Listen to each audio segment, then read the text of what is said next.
Communiqué. Il y a quelques semaines de cela, les services de renseignement ont intercepté plusieurs communications entre un individu et des chefs terroristes portant sur des détails des positions des forces de défense et de sécurité intérieure, des volontaires pour la défense de la patrie, ainsi que sur les opérations militaires. Après analyse technique approfondie, l'individu est identifié au nom de Bahari Abdraman et se trouve être un officier des forces armées burkinabè. Il est identifié appartenant au bataillon de justice militaire.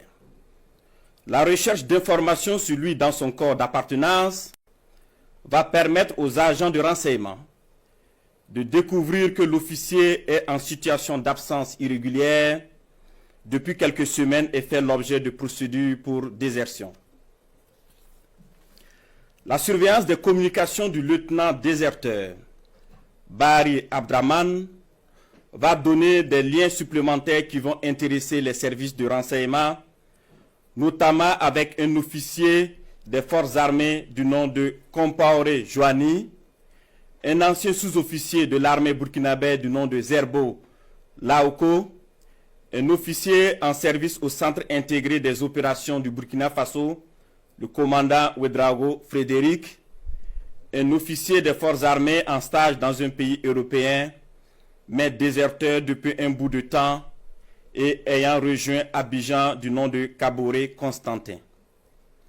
Le travail minutieux des services de renseignement va révéler un grand complot en préparation contre notre pays, dont le but ultime est de semer le chaos total en vue de placer le pays sous tutelle d'une organisation internationale à mesure de reprendre le contrôle dans 10 ou 20 ans selon les instigateurs.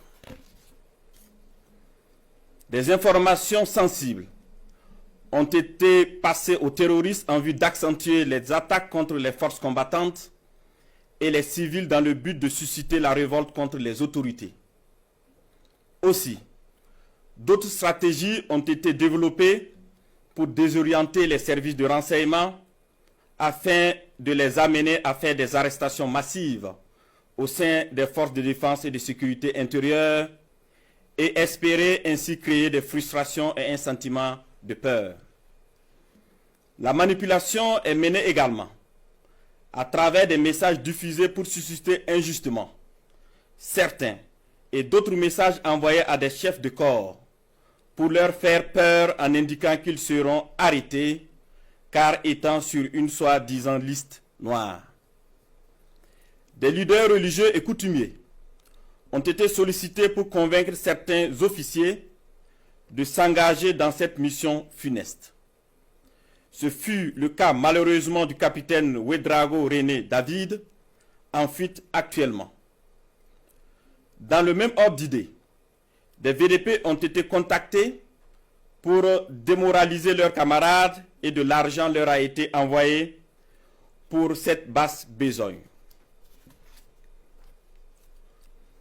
Tous ces stratagèmes perfides ont été développés dans le seul but de déstructurer l'armée et semer le chaos.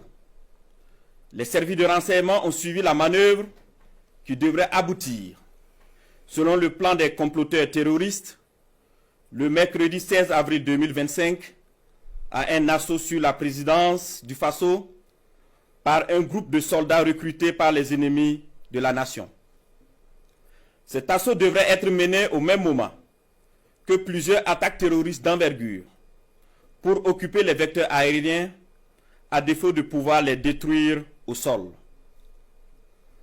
Quelques jours avant la mise en œuvre de ce projet diabolique, des VDP et soldats patriotes se sont présentés dans plusieurs services, notamment au renseignement et à la présidence du Faso, pour dénoncer le coup en préparation.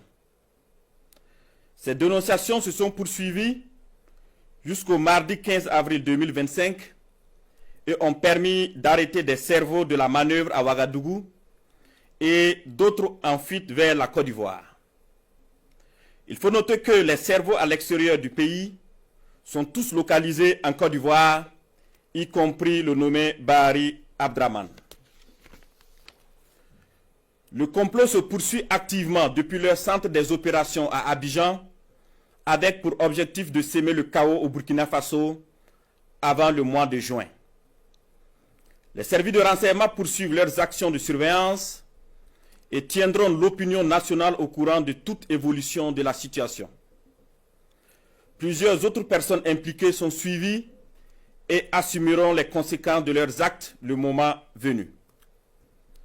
Nous invitons les populations à rester sereines et vigilantes et à signaler toute activité suspecte.